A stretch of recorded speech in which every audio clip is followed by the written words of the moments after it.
Bonjour à tous et bienvenue sur la chaîne RCB Racing. On se retrouve aujourd'hui avec le petit vortex où on va regarder aujourd'hui, on va s'intéresser au cerveau de direction qui est juste ici. Alors ça va être très simple en termes de démontage et de changement si jamais vous avez besoin de changer votre cerveau. Dans un premier temps déjà il faut bien repérer la connectique qui est juste ici. Donc vous avez ici une connectique juste là, tac. Donc je viendrai retirer la fiche ici.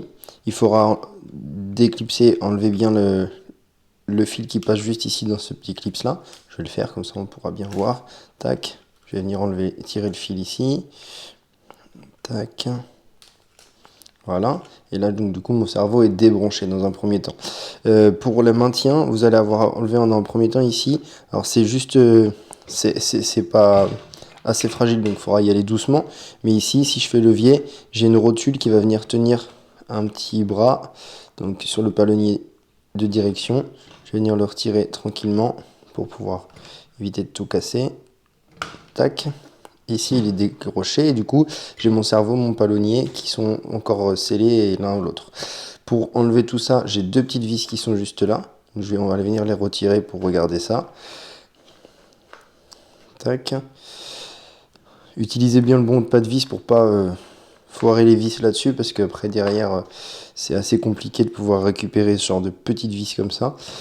Et ici, si je viens retirer la totalité, j'ai mon cerveau qui est totalement enlevé. Alors si c'est le palonnier qu'il faut changer ou vérifier si par exemple ça tournait dans le vide ou quoi, ça peut être des premières pannes là, que vous pouvez essayer de trouver.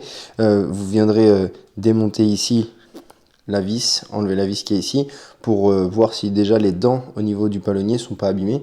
Si elles sont abîmées, il faudra dans ce cas-là changer le cerveau, parce que bon, sur ce genre de cerveau, ça sert à rien d'aller changer les pignons ou quoi. Donc changer les cerveaux. Et donc du coup, en fait, le cerveau, il est monté sur ce petit support. Donc le cerveau, il est juste là. Et lui, il est mis sur ce support-là.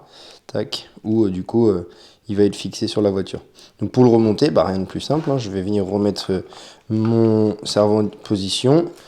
Tac. Vous avez des petites dents ici, du coup, pour pouvoir venir les positionner. Pour que le cerveau soit bien placé.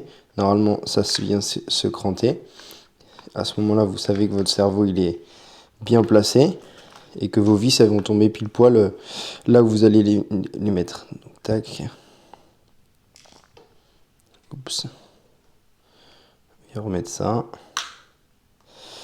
Pour ce qui est après du réglage du cerveau, une fois qu'il sera remonté, je vous invite, je ne fais pas là forcément la démonstration, mais je vous invite à aller regarder la vidéo que j'ai pu faire sur régler régler sa direction. C'est exactement le même principe, la même chose. Il va suffira de, donc du coup, une fois ici, là, cette modification faite, rebrancher son cerveau, d'accord. Je replace mon fil bien comme il était.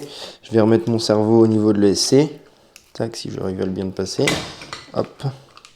Ici, je vais replacer mon fil, la connectique.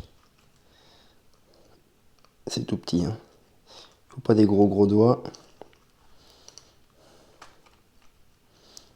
Voilà, tac. Repositionner. Et ensuite, du coup, là, je pourrais allumer mon véhicule. Ça va venir me positionner ça.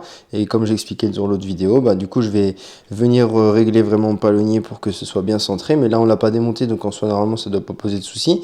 Il me suffira juste, du coup, de remettre ici délicatement. Tac, la petite rotule. Et là, du coup, mon cerveau de direction, il est remonté. Et j'ai aucun souci. Voilà.